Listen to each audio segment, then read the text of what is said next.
pamusoro imamo, pamusoro yedare. Ndauya nenyaya yakamhangara naClara Chikozho. Case number 83/26. Clara Chikozho anogara muside chemaparire. Clara Chikozho ndokumbira ichi namba yako.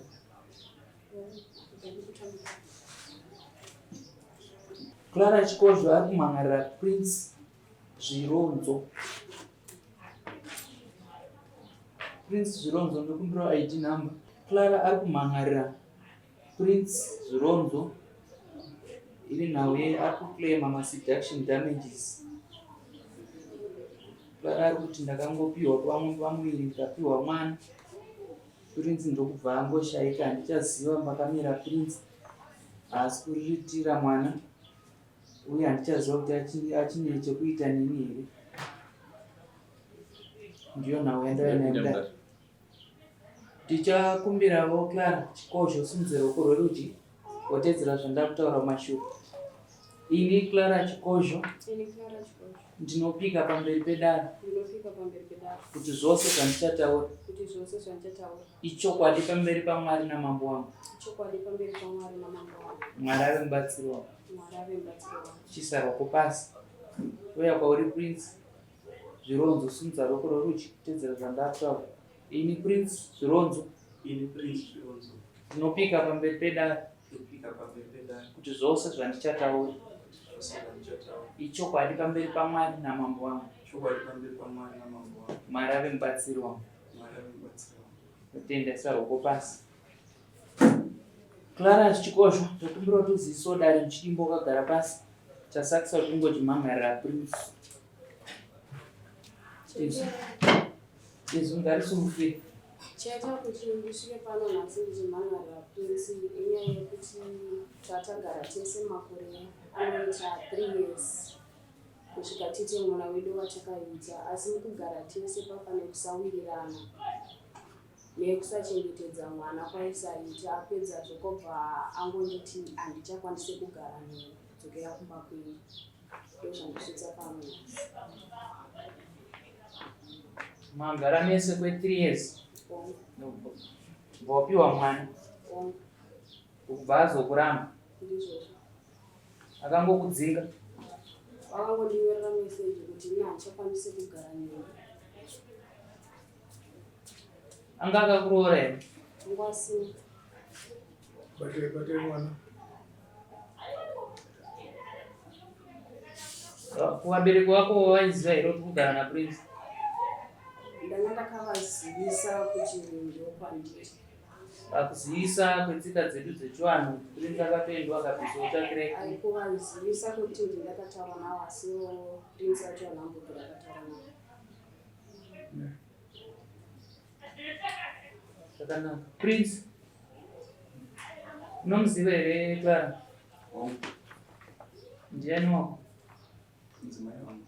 Pindura zvataurwa. Hanzi takagara tese 3 years ukandipa mwana ndobva wazongoti handichabuda ndobvamusiya una kumbomuroora.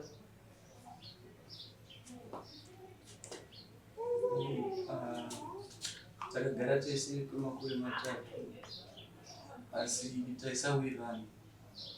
Saka dzimwe dzenguva mukadzi aitosvika pakutomudurova asi ndaisana simba rekuti ndizosei.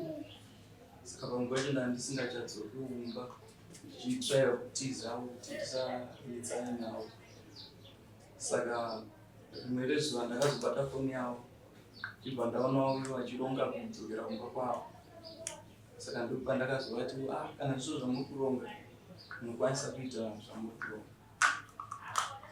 Saka ndiri kubasa mumwe musi ndopa vakafona akati zvikudawo mari yetransport zvakudaviro. Saka ini ndangofunga kuti pamwe munhu atingoendawo sezvo achimboenda kwakwava achitora chibva vandichiva kuda mari $20. Ibva ndati izvezvi handina $20 but pane munhu anokwanisa unokutambidza $10 kuzosvika ndichimupa ndabva kubasa. Achibva vaenda vachibva vandotora $10 mberi. saka pandakazopepawo mwana wepfumba pandakasvika panapa pasina.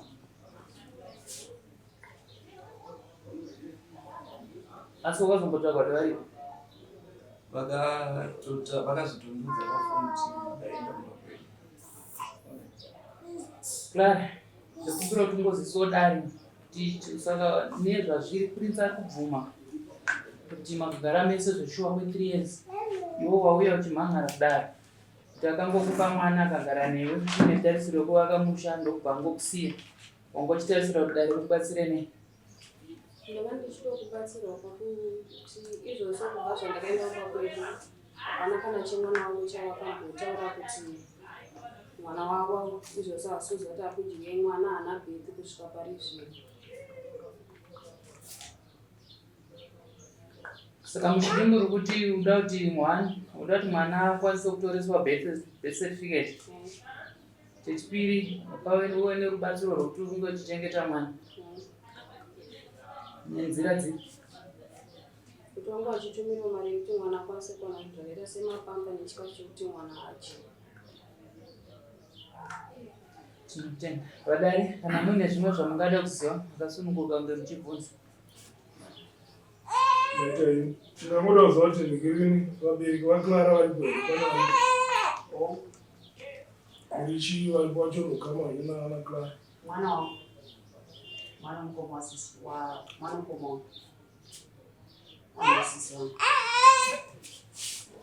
Wana baba? Wana baba waClara vakashaika. Baba vakazvarwa vari vaviri mama.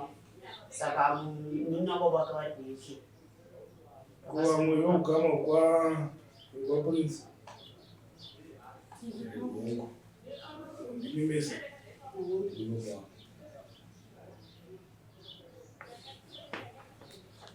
Alright. Kuna Prince. Tsika dzedu dzekuti watora mwana wemunhu wagara naye dzinofamba sei patsika dzedu dzechivanhu nozvidzivisa sei? Tora mwana wemunhu uchigara naye uita mwana udzokera kumba zvinofamba sei? Chii chinofanira chiitwa iwe patsika dzedu? Inga isina tarisiro yekuti achadzokera saka ndaitonge ndichiunganidzawo ndichiti ndinofanira kuzoona mukadzi wangu. Alright, ndikuona tomboisa pasaidi kuti anatezva asira taura kuchengeta mwana. Ufunge nezvimwana.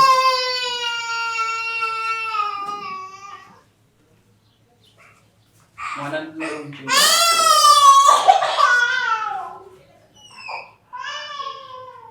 Wabva wabuda pari mutemo unongoti munhu ane kodzero kuchengeta mwana wake. Kana atadza kuchengeta mwana wake, amai vemwana vanomumhan'ara kudare pamusoro rinoita nezvemaintenance. Unobhadhara maintenance yekuchengeta mwana wake, uchengeta mwana wake. Baba une kodzero kutoisa mwana weyunivhesiti. Kana maramba kutoisa mwana weyunivhesiti, mutemo unokumanikidzai futi nokuti mwe muchikora kodzero dzemwana. So ndozvofanira kunge zvichingoitwa baba. Kana atadza kuyanana naadzimai ake kuti vachengeta vega pasina dare, adzimai anongoenda kudare pamusoro unopema maintenance. Ndatofara zvikuru ataura kuti anotosevenza. Ndafara zvikuru kuti ataura kuti mari yekuti adzimai ake vatoenda ndiye akatovapa, abvuma kuti akagara navo, abvuma zvose zvemwana. So ane kodzero kuchengeta mwana iyoyo. Chirasika kumana wedu afunza kuti usatosa mwana bhethi kuti azvati unotora kuti kumhangare maintenance. Mukadzi ane kodzero kutoenda kumaintenance amai. Bhethi riripo kana risipo kunomhangarira murume kuti achengete chii?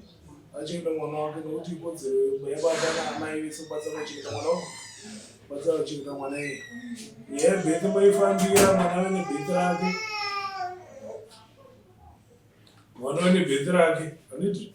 Baba anokodzera kuti yotosa mwana chii? Yotosa mwana bhethi. Izvo zvimwe zvinozoti dai ana baba vari vamhan'ara vachizoti mwana wedu akazodanza. Sunya yangu yapano ndeyekuti request yataurwa pano naClara inyaya yekuchengetwa kwemwana. Kana watadza kurana pachavo vakuenda kudare pamusoro unonomhan'ara maintenance. Uyo uchengeta mwana wake. Handiti? Rebhethi iro vanofanira kutaura nabhethi roita rotowa. Kana zvaramba kuti aramba kutosa mwana wake bhethi, anenge achiora kodzero dzemwana. Uyu Prince paataura wati iwewe Clara mudzimai wako. Zviri kureva here kuti iwo utoshungurudzika kuti sei mudzimai wangu akaenda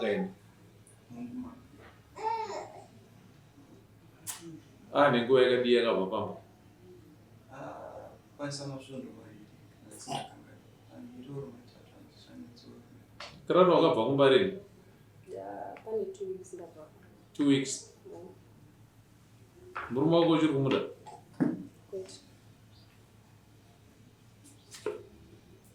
nechikonzero chekuti mukusawirira mapepa wanga kusauya kumba vane kumwe kwawanga kugara nevamwe madzimai vazhinji vandakabata mufoni mavo saka zvakandipa kuti tisawirirane izvozvo ndo zvakavaoresa munhu. iwewe Prince mane 3 years muchigara naClara wakamuwana kupi? Takasangana mudombo. Masangana makaitei?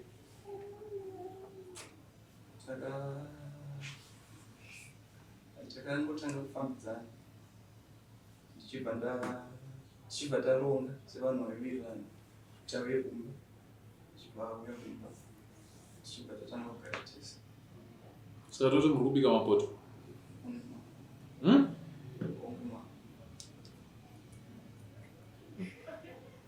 Naiwe Clara mamuchibika mapoto?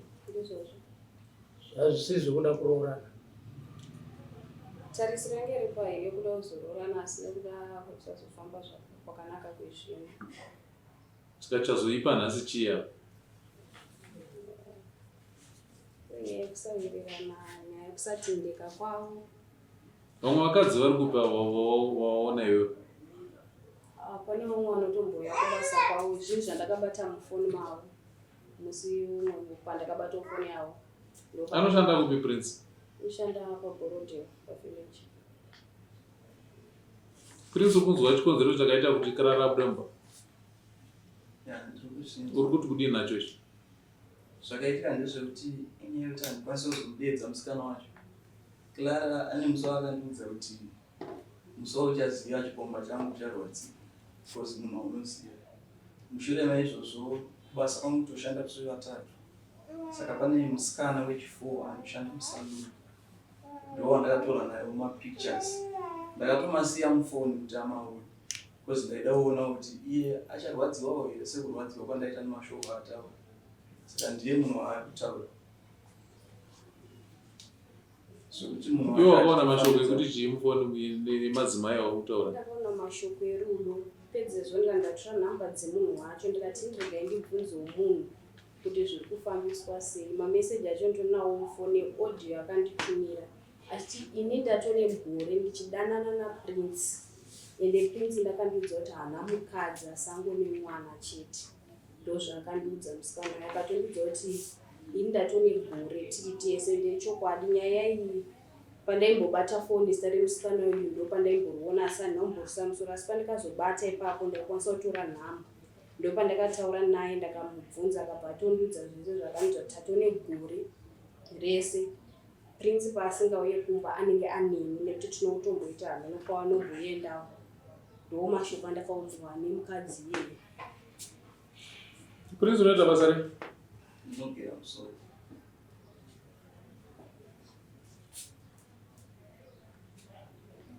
Ndombokubvunza iwe imimi ngatiti iye mukadzi uyu akauta imi mudziyawe mumunongoti ngandibviswe zvangu naye. Hamunokana kanharo hamunoita nemba yenyu munongoti rega ndingobva. Nharo ndendakatomboita asi pakuti dai ngari mumwe chete mudzimai wacho zvainge nani. Zvino pandakabata foni yavo zvandakaona kutaura chokwadi zvakandioresa munhu.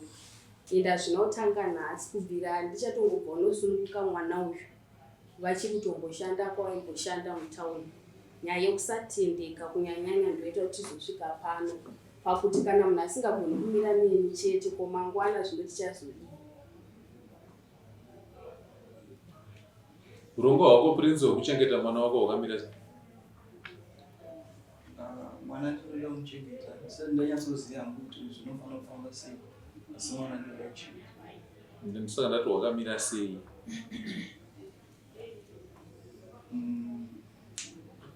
Sikuti ndotsanangura sei asi Unoda kumupa mari iwe pamwedzi kuchengeta mwana wako?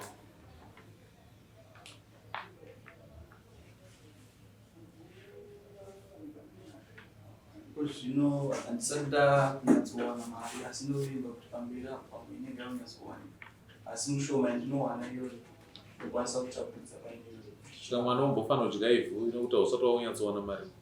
Kwete mambo wangu, ndati ndinokwanisa kundovapa shoma pane yandinowana. Shoma yakaiti iyi amount ndo inodiwa.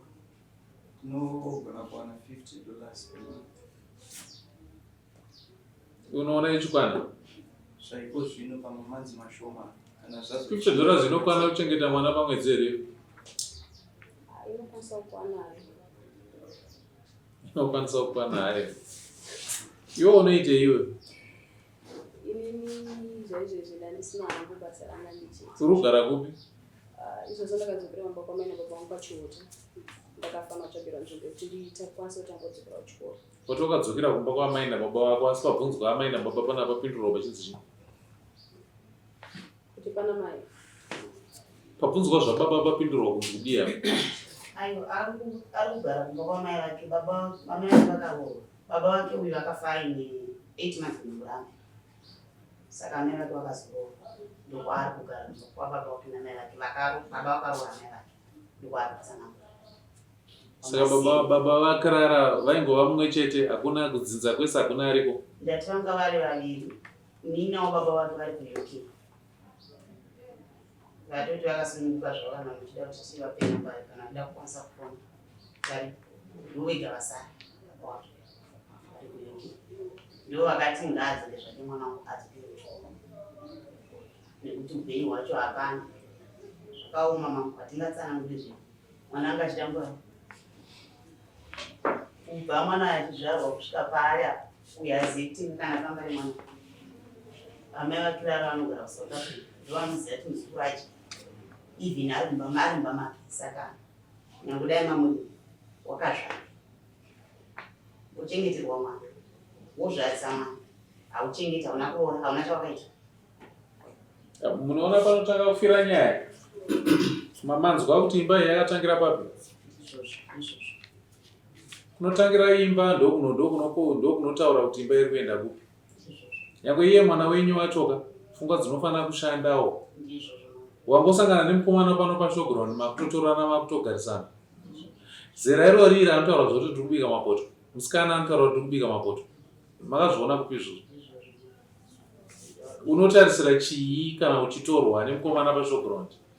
Makutonobika mapoto, makutogarisana. Hauna kana kuroorwa, hapana kana hana kana hama yako yaanoziva matoo murume nemukadzi. 3 years murutogarisana. Matoo nemwana. Upenyu hwekupi hwamangorarama? Upenyu hwepaTV.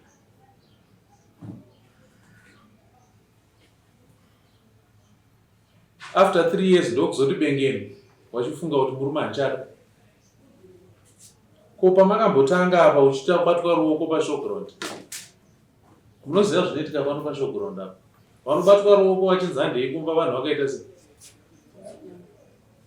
Vanhu vakaita sei?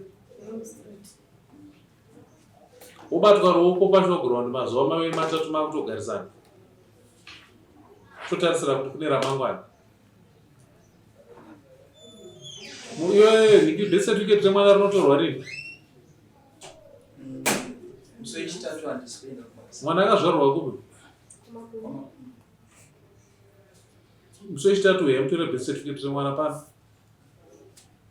Kuchipatara vakazara chikwereti. Saka mwana asina kuwa birth record. Haana birth record? Haana birth record. Mari yekuti mukadzi wacho azvare tisita kabisa. Chipatara. Pamusoro mambo. Inini sababa wemwana wangu mukomana. Kutaura mashoko zvekunge zvinatsa handiko. Nhangurwa yekuti vari kuti ivo ndo vakaburitsa mari yekuti mwana wavo musikana abude kuchipatara. Ndoda kupupura chokwadi. Ndakanyarara nguva yese. Wakanyarara nguva yese? Mhosva ine mwana wako kuiziva? Imhosva yei ine mwana wako? Yekutora mwana wavaridzi. Yokutora mwana wavaridzi? Kana mhosva yekutora mwana wevari dzinonzi chii? Sekuiseri pakutanga Samuel. Ndatitaura iwewe, mwana wako akatora mwana wevari dzinobva amitisa pamuviri. Inonzi chii mhosva iyoyo mutsika dzedu? Handiwe baba here? Inonzi chii mhosva iyoyo?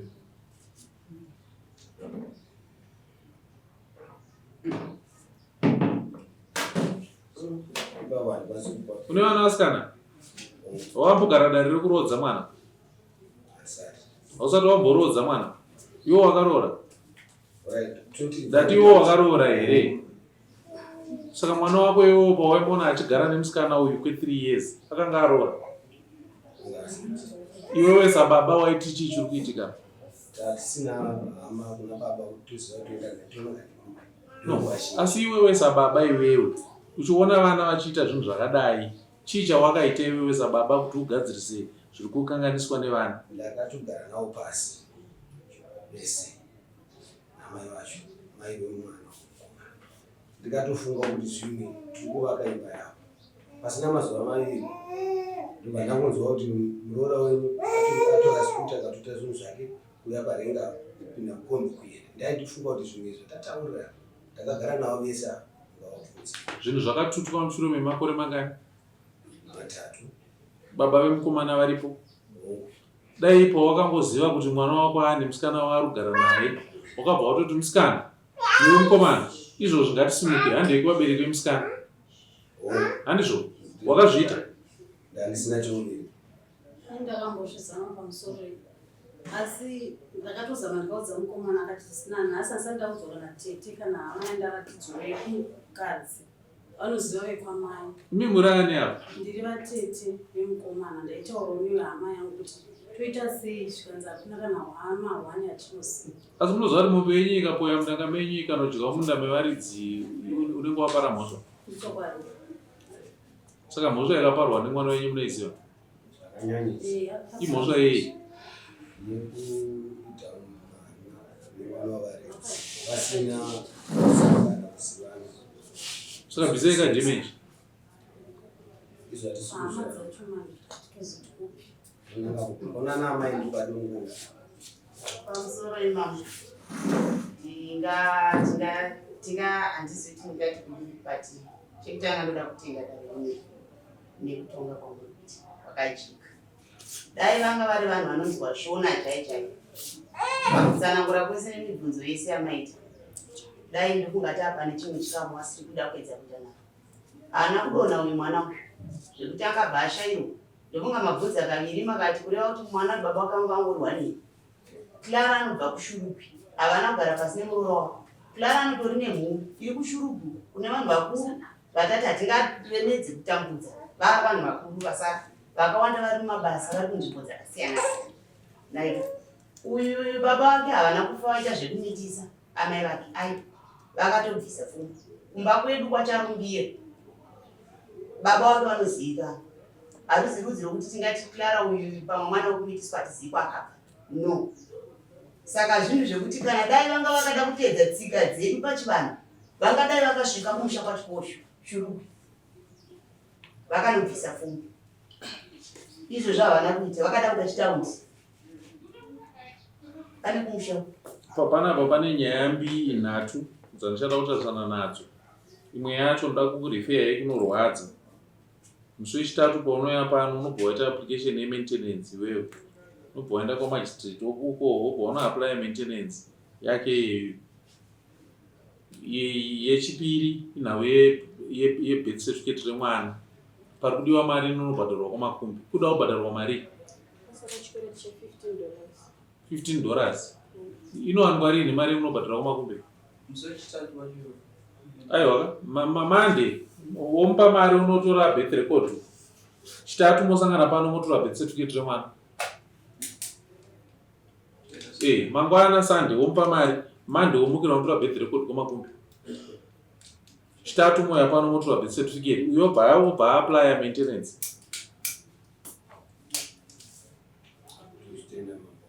Damage rako baba wacho uripo?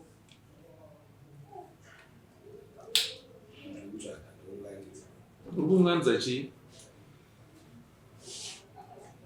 kuwanawo kwangu semunhu asina basa raari Iwe wati unoziva kaiwo unoziva kuti mwana wako akapara mhosva wonguzva ndikambi nekuti muzukuru wangu chaipa ndechekuti ka vana venyu ka muri kuvatuma kuita tumabhuru twemashanga kunzoko. Tikada kuita tsvagurudzo kunzoko togona kuwana vamwe vasikana 3 vana vakamitiswa futi saizvozvizvo handiti. Saka kuti tikuti zvipere ka todambura muswe wacho uri kureba. Bvisai mombe 5 dzedamage remwana. Mombe dzacho munodzunza pana. Ini ndindotsvaga nababa vacho ndovatuka futa nababa vacho. Munonipa rini mombe 5 dzedamage? mambo wangu pamusoro inini hangu semunhu asina chakuita handichazivi kuti ndinotsvaga mba ndichaita mari bicho. Izvo zvaubvunza inini unobvunza uyu ndiye akashaya unhu. Dai anga ine unhu hwaanoziva hwababa vake asina kungotora mwana wemunhu achienda kunoenda naye mumba achiita naye mwana. Dai aine unhu hwetsika chaiwo chaiwoka aisimuka nemwana nemusikana uye azokuratidza baba kuti baba ndakuda kuroora musikana wangu ndeuyu. Womutsanangurira kuti mwanangu panonzai handiti pasina kana chiripo handiti. Motsvaga kune hama dzakrara mokuziva iwewe sababa wopa mvumo yekuti mwana wangu chienda unoroora handiti. Iwe wosimuka iwewe sababa unoroorera mwana wako mukomana akupa pfuma yekunoroora handiti. Iwe wesa yako moenda muroora maroora wobva wapa vana vako imba kubva ipapo uchiita mwana. But mwana wako iwewe nekuda kwekushayiwa unhu akazvipa imba tobva azvipa mukadzi iwe baba uripo wakatarisa. Saka chimubvunza uyu kuti mambo waroda damage mombe 5 dzemusikanzwa wako wawakaita unondipa rini kwete kubvunza ini. Uyu aripo mubvunzi. nyaya udozvamuka zinondivanira rini mombe 5 kataura Dzinokwanisa kuenderera taura iwewe kusvika dzakwana Titaura mbichana kwerurira kuti chii? tikamboendesawo 1 pamwe zviunganidza rimwe mari kutsvaga imwe kusvika dzakwana. Uchitanga rini? Taura tukati 1 pakati 1 H2 pakati H3 pakati kusvikira dzapera. iwewe kuwana kwako Ndakutofana kunotanga kutsvaga mari yacho. Ndati rini? 3 years handi uchigara nemwana wemunhu ari mudzimai wako. Kana paine chinhu zvinoyera ka kungoerekana nakotora mukadzi parodhi apa ndakutoenda naye kumba kwangu ndakutomudibhisa hembe atova mudzimai wangu. Zvinhu izvozvo zvinoyera mazvinzwa. Kana usingaone kuyera nekurema kwazvo ka uchingotora mwana wemunhu wakutomukumura atova mudzimai wako. Kushayiwa matyira dzokusvika ipapo. Ndiudze unotanga kundipa mombe dzangu rini ndodzida pana. Tinoimbisa kuti kupera kwegore rinondienda mutsvaga. Ndakakumirira kusvika kupera kwegore manje. Ndakakumirira. Dai waiziva kuti kune chinhu chinonzi kumirira ka. Dai wakati musikana uyu ndokuda handiti. Osvika pakuti ndakuda handiti. Ati ndakuda wobva kuti handei ndoda kunoona hama dzako. Wosimuka waenda naye kunoona hama dzake. Wosimuka waenda naye kunoona tete handiti. Ndokunonzi kumirira ikoko. Ndokumirira kune pfungwa dzekushanda dzichiziva kuti ndoda kuvaka imba. But iwo wako zvese zvakakunonokera handiti. Ndobva wangoti wadiwa nhasi mbwa kuti handei mumagumbezi. Ndobva maita mwana. Asi mambo nhasi wauda kuti ndimirire gore rese kuti ndiigire mombe yemusikanzwa wawakaita. Handisi kuda gore rese. Ndipindure rini?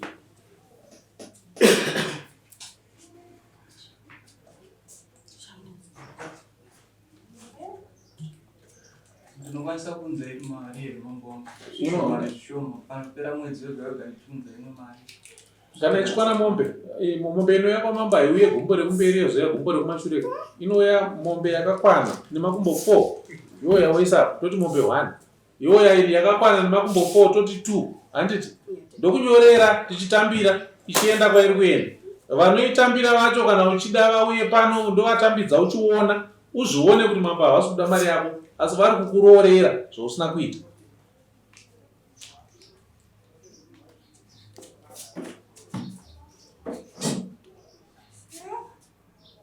ndokupa kupera paMei ndotanga ndipa mombe yangu yekutanga. Mombe dzangu 5 ndikudzida.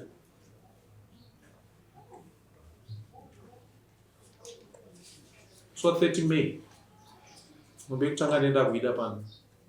Baba wacho muri kuzvinzwa? Tete wacho muri kuzvinzwa? 30 Mei uya nombe wotanga ndipa mombe yangu yekutanga. Ndati nhasi wopa mudzimai wako mari yetransport nemari yekunotora birth record kwamakumbi. Handiti Monday yomusikana Clara unotora birth record kwamakumbi. Chitatu moya pano motora birth certificate remwana obva waita application yemaintenance yekuchengeterwa mwana. Ndokuti muzvione kurema kwazvo nekuoma kwazvo. Kumhanya kuye kwamunoita kuye muchitadza kugadzirisana kuziva hunhu zvinosvika zvokuomera. Saka tawirirana kuti kudi dzokorodzo zvandataura iwe.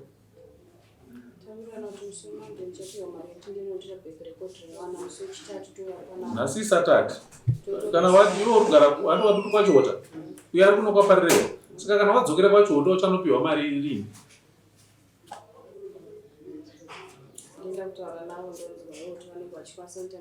Unomupa mari rini uye yekuti atore birth record? Kudoka kwezuva ramangwana upiwe mari, ukumpa mari. Mbozi ukuda birth record, kuda transport yekubva kwachiota kuuya kwamakumbi. Ndati mari yaunumupa.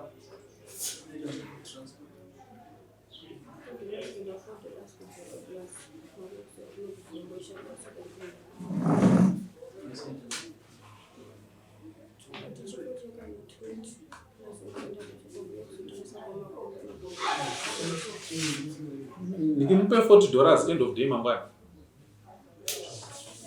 Iwe boyo wachitora birth record. Swe Monday wotora birth record. End of day mangwana piwa $40 uye wotora birth record. Chitatu moya I think haitokwani mupe $50. Because handiti chitatu uchada kudzoka panapa. Saka uchazodii?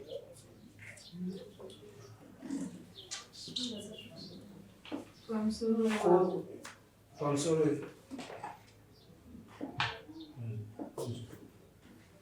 pamusoro mama kwamakumbe kana munhu achienda angasiya nechikwereti vane mari yavanodai kutsvaka mumabhuku mavo imomo. Pane kafaini kavanoisa, saka usamupe neti 15 yautaura ikazobhadhara imwe pamusoro peiyo.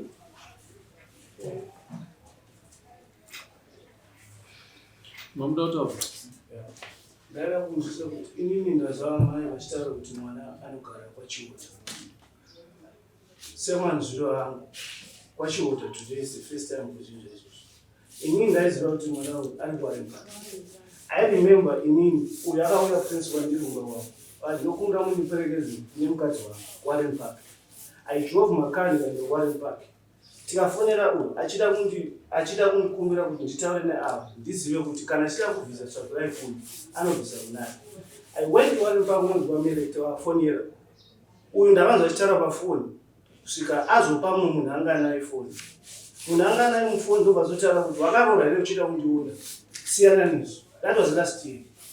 But today is my first time kunzwa kuti anogara kwachiota. Iroro harichiri basa ramambo iroro. Ndati makagara mwana wenyu uyu akagara naClara kwamakore 3 yese iwayayo. Kana mamune tsvagurudzo dzamaida kuita dzekubata chokwadi mungadai makadziita. Moreover tikuti dai Clara uyu prince aida kuroora achiziva kuti ndoda kuroora kuti Clara ave mudzimai wangu, akakuratidzai Clara vasati vapinda mumba vese. Maratidzwa Clara vasati vapinda mumba mese, makaita tsvagurudzo makabva maziva kune vabereki vaClara kune hama dzake dzose, mobva matendera kuti prince nonoroora. But iye akazviita bhuruka ndobva amhanya ndobva anopinda mumba. Saka kana wazviita bhuruka ndizvozvo unosangana newaya dzinokucheka mumaminda evanhu uchipinda imomo. Nhasi unodare rine rarikagare kuti richigadzirisa zvamusina kuita imimi pamwana wenyu. Raakuchitonga mhosva yaakapara nekuda kwekusamurayira kwamakaita imimi. Dai makamurayira akaziva zvokuita nenguva dai tisipo pano. Chatiunganidza inhau yekuti wenyu mwana ndiye asina kuita unhu, ndiye asina kuziva zvokuita nenguva. Imimi vacho ndimusina kuziva futi zvokuita nenguva, ndochikonzero dare ragara pasi.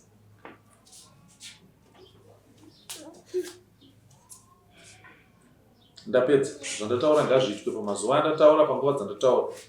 Mangwana opiwa mari yekuenda kumakumbe kunotora birth record nefaindi yacho pamusoro netransport inokwana kubva kwachota kuenda kumakumbe nekuzodzoka musi wechitatu wauchauya pano. Chitatu chacho paunouya uchitora nhingirikini obva waapply maintenance, obva wamupa mapepa ake ekuti anodiwa kudarikwa majisiti riini auya adaire nyaya yake yekuchengeta mwana wake weyarapa.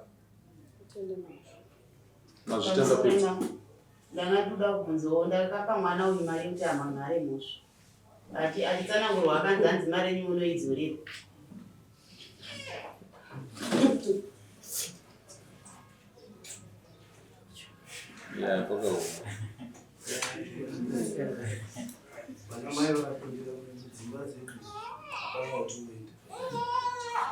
uri kutsigira nemwana wenyu akaita musikanzi waugadzisa nyaya dzenyu.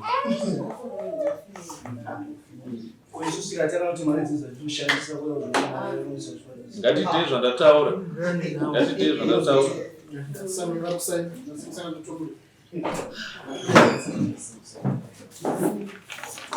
Thank you.